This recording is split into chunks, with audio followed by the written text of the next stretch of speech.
Hello everyone. तो again हम लोग जल मंडल से स्टार्ट करेंगे आपके। ठीक है। पृथ्वी का अगर हम लोग देखें तो 3/4 पार्ट जो है लगभग मतलब 71% जो कि पानी से घिरा हुआ है।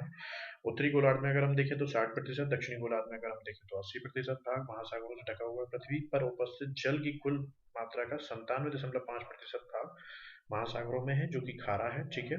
तो ये सबसे बड़ी प्रॉब्लम है हमारे लिए कि जो जल हमारे यहाँ पे उपस्थित है पृथ्वी पर वो सबसे ज्यादा खारा है। जल राशि का मात्र 2.5% भाग ही स्वच्छ जल या मीठा जल है। ठीक है।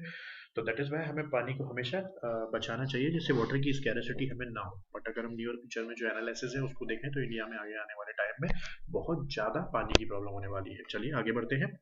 हाइड्रोस्फीयर का वह पार्ट जिसमें निश्चित सीमा ना हो, महासागर ओशन कहलाता है। मतलब जल मंडल का वह भाग जिसमें कोई निश्चित सीमा ना हो उसको क्या कहते हैं? ओशन कहते हैं। भूगोलविदों ने पृथ्वी के महासागरीय भाग को 4 महानगरों में विभाजित किया गया है। उसका नाम क्या है? प्रशांत, हिंद, आर्कटिक और सबसे बड़ा कौन सा है इसमें से? प्रशांत महासागर है। ठीक है। प्रशांत, अटलांटिक, हिंद और आर्कटिक। ठीक है।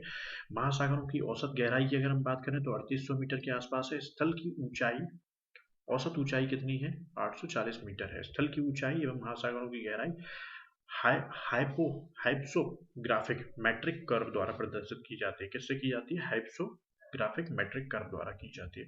समुद्र मतलब जलमंडल का वह भाग जो तीनों तरफ जो तीन तरफ जल से घिरा हो और एक तरफ महासागर से घिरा हो। ठीक है। उसको क्या कहते हैं? समुद्र कहते हैं, ओशन कहते हैं। ठीक है। तीन तरफ से तीन तरफ जल से घिरा हो और चौथी तरफ से महासागर से घिरा हो। ठीक है। गल्फ किसको कहते हैं? समुद्र का वह स्थलीय समुद्र का स्थलीय भाग में प्रवेश कर जाने पर जल का क्षेत्र बनता है, उसे खाड़ी कहते हैं। ठीक है। खाड़ी कहते हैं, आप गल्फ कहते हैं। ठीक है। बे किसको कहते हैं? इसके दो किनारे स्थल से घिरा होता है। ठीक है। एक तरफ टापुओं का समूह होता है, दूसरी तरफ मुहाना होता है समुद्र का। ठीक है। सामान्यतः महासागरीय जो जल है उसका तापमान 5 से 33 डिग्री सेल्सियस तक चलता है, लेकिन अगर इसके तापमान में बहुत ज्यादा उतार चढ़ाव होते हैं तो वहाँ के जो वहाँ का इकोसिस्टम है उसका बैलेंस गड़बड़ हो जाता है। महासागरीय जल की सतह का औसत दैनिक तापांतर कितना रहता है? नागण्य रहता है, लगभग 1 डिग्री सेल्सियस रहता है। महासागरीय जल का उच्चतम वार्षिक तापक्रम अगस्त में एवं न्यूनतम वार्षिक तापक्रम फरवरी में अंकित किया जाता है। ठीक है।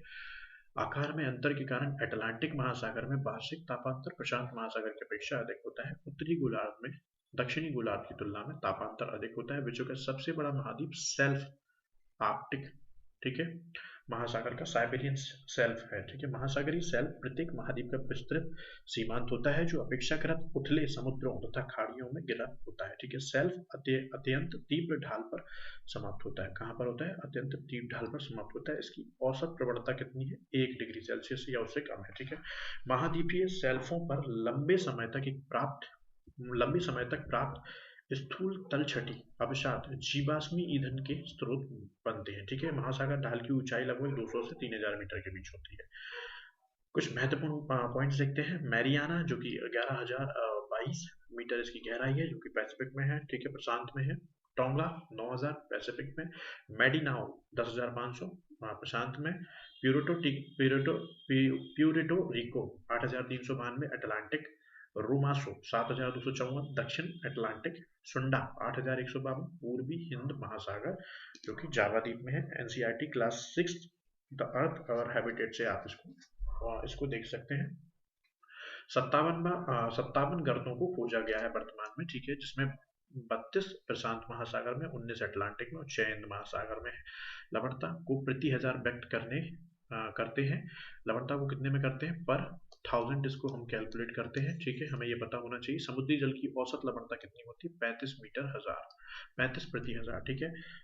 24.7% की लवणता को खारे जल को सीमांकित करने का उच्च सीमा माना गया है। ठीक है। इसके बाद अगर हम लोग देखें तो समान खारे पन वाले स्थानों को मिलाकर खींची गई रेखा को क्या कहते हैं? आइसो हेलाइन। ठीक है। समलवणता कहते हैं। ठीक है। 20 से 40 डिग्री उत्तरी अक्षांश, 10 से 30 दक्षिणी अक्षांश के मध्य में अधिक लवणता पाई जाती है। ठीक है। 20 से 40 उत्तर में और 10 से 30 दक्षिण में। जैसे अर्थ जो ये है, तो अर्थ की अगर आप देखोगे तो ये रहा आपका इक्वेटर। इक्वेटर में यहाँ 20 से 40 आपका ये रहा, तो यहाँ पे और यहाँ पे 10 से 30 में, ठीक है। यहाँ सबसे ज्यादा सैलिनिटी पाई जाती है। तुर्की की बान झील में सर्वाधिक लवणता पाई जाती है 330%, और दूसरा मृत सागर में 238%। साधारणतः गहराई के साथ बढ़ती है तथा एक स्पष्ट क्षेत्र जिसे हाइलो क्लाइम कहा जाता है तीव्रता से बढ़ती है। समुद्री जल की बढ़ती लवणता उसके घनत्व को बढ़ाती है। उच्च लवणता वाला समुद्र जल प्राय कम लवणता वाले जल के नीचे बैठ जाता है, ठीक है। भूमध्य सागर की लवणता उच्च बाष्पीकरण के कारण अधिक होती है, ठीक है। गाई ऑट स्पाट शीघ्र वाले समुद्री मार्ग को गाई ऑट कहा जाता है, ठीक है। सपाट शीर्ष वाले समुद्री पर्वतों को, ठीक है। प्रशांत महासागर में गुआम द्वीप के समीप स्थित मैरियाना ट्रेंचेस या गर्त कहते हैं। इसकी गहराई लगभग 11 किलोमीटर है, 11,022 मीटर। इसे चैलेंजर गर्त भी कहा जाता है, ये आपको पता होना चाहिए डेड सी के बारे में, और उसके बारे में क्वेश्चंस बनते हैं। सोल क्या होता है? जलमग्न उत्थान का भाग जहां जल की गहराई छिछली होती है, सोल कहा जाता है, ठीक है। सोल किसको कहा जाता है? जहां पर जल क्या होता है? शैलो वाटर होता है। यहाँ पर प्रवाल से बना, यह प्रवाल से बना नहीं होता है। ग्रेट बैरियर रीफ ऑस्ट्रेलिया के क्वींसलैंड के समीप है, जिसमें प्रवाल व्यक्ति है। यह पैसिफिक प्रशांत महासागर में पाया जाता है। प्रशांत महासागर को हम देखें, धरातल धरातल का लगभग 1.1/3 भाग ढकता है। क्षेत्रफल इसका 16,57,23,740 स्क्वायर किलोमीटर है। इसकी आकृति त्रिभुजाकार और एवं क्षेत्रफल संपूर्ण स्थल के क्षेत्रफल से अधिक है। इसके शीर्ष बेरिंग जल डमरू मध्य पर आधारित अंटार्कटिका महाद्वीप है। भूमध्य रेखा पर इसकी लंबाई कितनी है? 16,000 किलोमीटर से भी अधिक है। इसके पश्चिम में एशिया तथा दक्षिण तथा ऑस्ट्रेलिया महाद्वीप, पूरब में उत्तरी एवं दक्षिणी अमेरिका तथा दक्षिण में अंटार्कटिका महाद्वीप है। प्रवाल भित्तियों प्रशांत महासागर की प्रमुख विशेषता है। इस विशाल महासागर में कुल मिलाकर 2000 से भी अधिक द्वीप हैं। प्रशांत महासागर का अधिकांश तटवर्ती सागर पश्चिमी भाग में है। इनमें बेरिंग सागर, अकोष्टक सागर, जापान सागर, पीच सागर, पूर्वी चीन सागर आदि महत्वपूर्ण है। पूर्व की ओर केवल कैलिफोर्निया की खाड़ी ही प्रसिद्ध है। इसे बेसिन की ऊंचाई कितनी है? औसत ऊंचाई है 7,300 मीटर, ठीक है। वायुमंडल का सामान्य परिसंचरण और उसका महासागरों पर प्रभाव। सामान्य परिसंचरण के संदर्भ में प्रशांत महासागर का गर्म या ठंडा होना अत्यधिक महत्वपूर्ण है। मध्य प्रशांत महासागर की गर्म जलधाराएं दक्षिणी अमेरिका के तट की ओर प्रवाहित होती हैं और पेरू की ठंडी जलधाराओं का स्थान ले लेती हैं। पेरू के तट पर इन गर्म जलधाराओं को उपस्थित अल निनो कहा जाता है। क्या कहा जाता है? अल निनो और ला निनो। इससे बहुत ही इम्पैक्ट पड़ता है आपकी जो मानसून है उस पर। अल निनो घटना मध्य प्रशांत महासागर और ऑस्ट्रेलिया के वायु दाब परिवर्तन से गहरा संबंध है। प्रशांत महासागर पर वायु दाब में यह परिवर्तन दक्षिणी दोलन कहलाता है। इन दोनों दक्षिणी दोलन बदलाव व अल निनो की संयुक्त घटना को क्या कहा जाता है? इंसो कहा जाता है। ENSO के नाम से जाना जाता है। जिस वर्ष में ENSO शक्तिशाली होता है, विश्व में बृहत्तम मौसम संबंधी भिन्नताएं देखी जाती हैं। दक्षिण अमेरिका के पश्चिमी शुष्क तट पर भारी बारिश होती है। ऑस्ट्रेलिया और कभी कभी भारत अकालग्रस्त होते हैं तथा चीन में बाढ़ आती है। इन घटनाओं के ध्यानपूर्वक आकलन से संसार के अन्य भागों की मौसम संबंधी भविष्यवाणी के रूप में इसका प्रयोग किया जाता है, ठीक है। फिर आता है आपका अटलांटिक, जो कि छठा भाग है, ठीक है। संसार का छठा भाग है। 8,29,63,800 किलोमीटर स्क्वायर के आसपास है। प्रशांत महासागर की लगभग आधा है और संसार के क्षेत्रफल का लगभग 16% है। इसकी आकृति अंग्रेजी के एस आकार से मिलती जुलती है। इसके पश्चिमी में दोनों अमेरिका तथा पूरब में यूरोप और दक्षिण अफ्रीका दक्षिण में है। अंटार्कटिका उत्तर में ग्रीनलैंड, हडसन की खाड़ी, बाल्टिक सागर, उत्तरी सागर मग्न तट पर स्थित। इस महासागर की सबसे महत्वपूर्ण विशेषता क्या है? मिड अटलांटिस रिजिस पड़ते हैं, मतलब कटक पड़ते हैं। यह उत्तर में आइसलैंड से दक्षिण के बोबार्ट, ठीक है, आइलैंड तक लगभग 14,000 किलोमीटर लंबा तथा 4,000 मीटर ऊंचा है। यह एक जलमग्न कटक है, तो भी इसकी अनेक चोटियां जल से ऊपर उठकर छोटे छोटे द्वीपों का रूप धारण कर लेती हैं, जिसे एजोस या वाइजस का पाइको द्वीप तथा केप बर्दे द्वीप इसके प्रमुख उदाहरण है। सबसे तीखी चोटी भूमध्य रेखा के निकट सेंट पॉल है। कौन सी? सेंट पॉल है, जिसमें दक्षिण अटलांटिक महासागर में बरमूडा प्रवाल द्वीप एवं एसेंशन त्रिस्ता दी कुनहा सेंट हेलेना गोवा बेबेट द्वीप ज्वालामुखी द्वीप है। इसमें 55 डिग्री उत्तरी अक्षांश के पास अधिक चौड़ा है। इसे टेलीग्राफिक पठार के नाम से भी जाना जाता है। भूमध्य रेखा के निकट रोमांच गंभीर, ठीक है, रोमांच द्वीप इसे दो भागों में बांटता है। उत्तरी भाग डॉल्फिन श्रेणी, दक्षिणी भाग चैलेंजर कटक कहा जाता है, चैलेंजर रिजेस कहा जाता है। अटलांटिक महासागर के तटों के बाद बेफिन की खाड़ी, हडसन की खाड़ी और उत्तरी सागर, बाल्टिक सागर, मेक्सिको की खाड़ी, भूमध्य सागर तथा कैरिबियन महासागर महत्वपूर्ण सागर। अटलांटिक महासागर की तटरेखा बहुत कटी फटी है, इसके कारण इसकी तटरेखा की लंबाई प्रशांत एवं हिंद महासागर की तटरेखा की कुल लंबाई से अधिक है। कटी फटी तटरेखा पर अच्छे बंदरगाह होते हैं। ठीक है। व्यापार की दृष्टिकोण से अटलांटिक महासागर संसार का सबसे अधिक व्यस्त है। हिंद महासागर की अगर हम लोग बात करें तो एशिया महाद्वीप, उत्तर में एशिया, दक्षिण में अंटार्कटिका महाद्वीप, पूर्व में ऑस्ट्रेलिया और पश्चिम में आपका अफ्रीका महाद्वीप है। यह अर्ध महासागर, ठीक है, सब कॉन्टिनेंट का इसका क्षेत्रफल कितना है? 734-25 स्क्वायर किलोमीटर है। यह एक तरफ प्रशांत महासागर और दूसरी तरफ अटलांटिक महासागर से मिलता है। ठीक है। कर्क रेखा इस महासागर की उत्तरी सीमा में है। इसमें भारत के दक्षिणी पश्चिमी तट के समीप लक्षद्वीप, मालदीव, प्रवाल द्वीपों के उदाहरण हैं। मॉरिशस, रियूनियन द्वीप ज्वालामुखी प्रक्रिया से उत्पन्न हुए हैं। इस महासागर का सबसे बड़ा द्वीप कौन सा है? मेडागास्कर है। कौन सा है? मेडागास्कर इसका सबसे बड़ा द्वीप है। ठीक है। मेडागास्कर के पूर्व में मॉरिशस है। इस महासागर के वास्तविक तटवर्ती सागर दो ही हैं, वे हैं लाल सागर और फारस की खाड़ी। अरब सागर या बंगाल की खाड़ी की गणना भी सागरों में ही की जाती है, लेकिन ये हिंद महासागर के उत्तरी विस्तार मात्र ही हैं। डियागो गार्सिया यहाँ का इसी महासागर में। ठीक है। आर्कटिक की अगर हम बात करेंगे, उत्तरी ध्रुव के चारों ओर है। यह आर्कटिक वृत्त के अंदर स्थित है। वास्तव में यह अटलांटिक महासागर का उत्तरी विस्तार ही है। यह बेरिंग जल संधि नामक उथले समुद्र के सक्रिय भाग द्वारा प्रशांत महासागर से जुड़ा है। यह यूरोप, एशिया एवं उत्तरी अमेरिका के उत्तरी तटों से घिरा हुआ है। इसका अधिकांश भाग वर्ष भर हिम की मोटी परतों से घिरा ढका रहता है। सेलिबीज सागर इसी महासागर में है। ठीक है। महासागरों में सबसे बड़ा प्रशांत महासागर, सबसे छोटा आर्कटिक महासागर है। ठीक है। अब जलधाराओं की हम लोग बात करेंगे, जो कि बहुत इंपॉर्टेंट है। निश्चित दिशा में बहुत अधिक दूरी तक महासागरीय जल की एक विशाल जल राशि के प्रवाह को क्या एक निश्चित दिशा में एक निश्चित दिशा में बहुत अधिक दूरी तक, काफी लंबी दूरी तक महासागरीय जल की विशाल राशि के प्रवाह को क्या कहा जाता है? महासागरीय जलधारा कहते हैं। यह दो प्रकार की, एक हो गया आपका हॉट, ठीक है, और दूसरा हो गया आपका कोल्ड। ठीक है।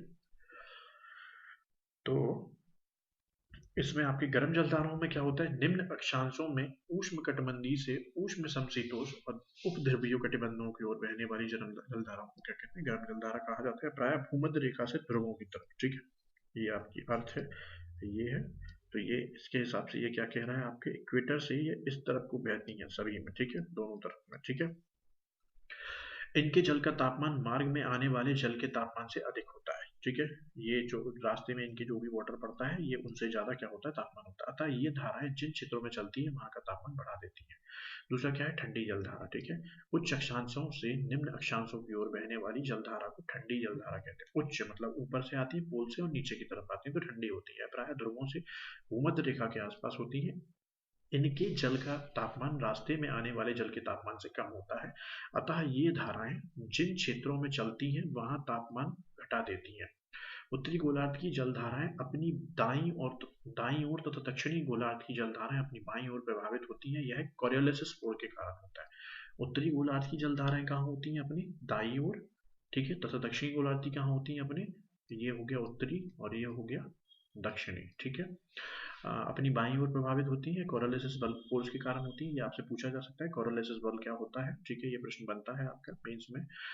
महासागरीय जलधाराओं के संचरण की सामान्य अवस्था का एकमात्र प्रसिद्ध अवसाद हिंद महासागर के उत्तरी भाग में पाया जाता है। इस भाग में धाराओं के प्रवाह की दिशा मानसूनी पवन की दिशा के साथ बदलती है। गर्म जलधाराएं ठंडे सागरों की ओर और ठंडी जलधाराएं गर्म सागरों की ओर बहने लगती है। ठीक है। ये देखिए आप, काफी प्रमुख यहाँ पे एग्जाम्पल दिए हुए हैं, प्रशांत की गर्म जलधाराएं और ये ठंडी जलधाराएं। ठीक है। तो इनमें ये आपकी इंपॉर्टेंट है, जिनको आपको एक बार देख लेना है। ठीक है। चलिए आगे बढ़ते हैं। सरोगेसी सी क्या होता है? ये प्रश्न बनता भी है आपकी जो नॉर्दर्न अटलांटिक है 20 से 40 डिग्री उत्तरी अक्षांश में तथा 35 से 75 पश्चिमी देशांतर के मध्य चारों ओर प्रभावित होने वाली जलधाराओं के मध्य शांत एवं स्थिर जल के क्षेत्र को सरोगेसी सागर कहा जाता है। ठीक है। 20 से 40 उत्तरी में और 35 से 75 पश्चिमी देशांतर में। ठीक है। कहाँ पर? उत्तरी अटलांटिक में। तो वहां पर जो शांत स्थिर और जल होता है उसको सरोगेसी सागर कहा जाता है। गल्फ स्ट्रीम, कनारी और उत्तरी विषुवतीय धाराओं के चक्र बीच स्थित शांत जल क्षेत्र, इसके तट पर मोटी समुद्री घास रहती है। इस घास को पुर्तगाली भाषा में सेरो गैसम कहा जाता है, जिसके नाम पर ही इसका नाम सरोगेसी सी पड़ा। ठीक है, सरोगेसी जड़ विहीन घास है। सरोगेस सागर का क्षेत्रफल कितना है? 11,000 स्क्वायर किलोमीटर है। अटलांटिक की सर्वाधिक लवणता 37% व औसत वार्षिक तापमान कितना है? 26 डिग्री सेल्सियस मिलती है। सरोगेसी सागर को सर्वप्रथम स्पेन के नाविकों ने देखा। सरोगेसी सागर को महासागरीय मरुस्थल के रूप में पहचाना जाता है। न्यू फाउंडलैंड के समीप ही गल्फ स्ट्रीम एवं लेब्राडोर जलधारा मिलती है। ठीक है, न्यू फाउंडलैंड पर ही समुद्री मछली पकड़ने का प्रसिद्ध स्थान क्या है? ग्रैंड बैंक उत्तरी अटलांटिक महासागर में स्थित है। ठीक है, गर्म एवं ठंडी जलधाराएं जहां मिलती है वहां इसे क्या कहा जाता है? प्लैंकटन नामक घास मिलती है। ठीक है, जहां पर गर्म और ठंडी होती है वो प्लैंकटन नामक घास मिलती है, जो कि मछलियों के लिए क्या होती है? मुख्य आहार होती है, जिससे मत्स्य उद्योग अत्यधिक विकसित होता है। डॉगर बैंक उत्तरी साउथ सागर यूरोप में, ग्रांड बैंक, जॉर्ज बैंक आदि मत्स्य क्षेत्रों के उपस्थित ऐसे क्षेत्र में विद्यमान है। जापान के निकट क्यूरो सिबो में गर्म और ठंडी जलधाराएं मिलती हैं। वहां पे भी क्या होता है? घना कुआसा छाया रहता है। ठीक है, महासागरों के पश्चिम भाग में विषुवत रेखा के समीप उत्तर तथा दक्षिण विषुवत रेखा के अभिसरण के कारण इतनी अधिक मात्रा में जल राशि एकत्रित होती है कि पूरब से पश्चिम की ओर सामान्य ढाल बन जाती है। फलस्वरूप विषुवतीय धाराएं प्रभावित होने लगती हैं। अब आया ला निनो। तो अल निनो हम लोगों ने डिस्कस ऑलरेडी कर लिया था। ठीक है, अब अल निनो के बारे में देख लिया था वो किस तरह से होता है। अब आता है ला निनो। ठीक है, शीतल जलधारा ठंडी जलधारा है जिसकी उत्पत्ति पेरू के तटवर्ती क्षेत्र में होती है। वहां अल निनो एक गर्म जलधारा है जिसकी उत्पत्ति पेरू के तट पर समानांतर उत्तर से दक्षिण की ओर होती है। ला निनो का प्रभाव अल निनो की तरह प्रशांत क्षेत्र से विशेष रूप से पेरू का तटीय क्षेत्र होता है। यह कभी कभी भी हिंद महासागरीय क्षेत्र में प्रवेश नहीं करती है, किंतु इन दोनों का प्रभाव वैश्विक होता है। जिस जिस वर्ष ला निनो जलधारा की गहनता होती है उस वर्ष भारतीय मानसून ज्यादा तीव्र होता है, वहीं अल निनो भारतीय मानसून को नकारात्मक रूप से प्रभावित करता है। ठीक है, अब हम लोग देखते हैं ज्वार भाटा या ईप टाइड्स क्या होता है। ठीक है, ज्वार भाटा क्या होता है? चंद्रमा एवं सूर्य के आकर्षण शक्तियों के कारण सागरीय जल के ऊपर उठने तथा गिरने को ज्वार भाटा कहते हैं। ठीक है, किसको? सागरीय जल जो ऊपर उठता है या गिरता है, तो ऊपर उठता है तो ज्वार, नीचे गिरा तो भाटा, मतलब ईप्स। ठीक है, एक तो सूर्य के ग्रेविटेशनल फोर्स के कारण, ठीक है, दूसरा चंद्रमा के कारण, और तीसरा पृथ्वी का जो अपकेंद्रीय बल है उसके कारण। चंद्रमा का ज्वार उत्पादक बल सूर्य की अपेक्षा दोगुना होता है। ठीक है, यह सूर्य की तुलना में पृथ्वी के अधिक निकट होता है। अमावस्या और पूर्णिमा के दिन चंद्रमा, सूर्य एवं पृथ्वी एक सीध में होते हैं, अतः इस दिन उच्च ज्वार उत्पन्न होता है, यानी महीने में 2 बार उच्च ज्वार आता है। दोनों पक्षों की सप्तमी या अष्टमी सूर्य और चंद्रमा पृथ्वी के केंद्र का समकोण बनाते हैं। इस स्थिति में सूर्य और चंद्रमा के आकर्षण बल एक दूसरे को संतुलित करने के प्रयास में प्रभावहीन हो जाते हैं। इस दिन निम्न ज्वार उत्पन्न होता है। ठीक है, सामान्यतः बृहद ज्वार एवं निम्न ज्वार के बीच 7 दिन का अंतर होता है। कितना? बड़ा और छोटे के बीच में कितने दिन का होता है? 7 दिन का अंतर होता है। ठीक है, पृथ्वी का प्रत्येक स्थान पर प्रतिदिन 12 घंटे 26 मिनट के बाद ज्वर के 6 घंटे 13 मिनट बाद भाटा आता है। ठीक है, तो हमें हर 12 घंटे 26 मिनट के बाद क्या आता है? ज्वर आता है, और 6 घंटे 13 मिनट के बाद भाटा आता है। ठीक है, ज्वर प्रतिदिन 2 बार आता है। कितनी बार आता है? 2 बार आता है। ठीक है, और ज्वर कितनी बार आता है? 2 बार आता है। ठीक है, किंतु इंग्लैंड के दक्षिणी तट पर साउथहैम्पटन में ज्वर प्रतिदिन 4 बार आते हैं। कितनी बार आते हैं? 4 बार आते हैं ज्वर। ठीक है, यहाँ 2 बार ज्वर इंग्लिश चैनल से होकर और 2 बार उत्तरी सागर से होकर विभिन्न अंतरालों पर पहुंचता है। ठीक है, उसके बाद